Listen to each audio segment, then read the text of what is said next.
ओम ओम ध्वनि उच्चारण करी ओगाळी पथ हे गिरिधारी ओठरे केवल तुमरी नाम ओटारी धरी भाव सुनाम ओजह शक्ति मोर हुई नाश ओजनिया भारी संसारे बास ओषा पुण्य होई विभोर ओतप्रत भावे डाके ईश्वरम ओलु परी जदि भावुछ मते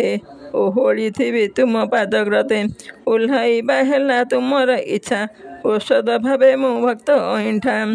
ओदा हुए तुम नाम रे भिजी ओता नाही मोर खरारे सिझी ओध परी चाहेनी रेखी रूप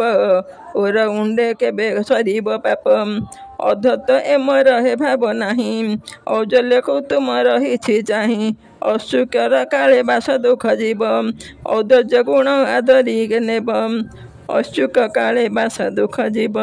औदार्य गुण आदरी नेब औदार्य गुण आदरी नेब ओम।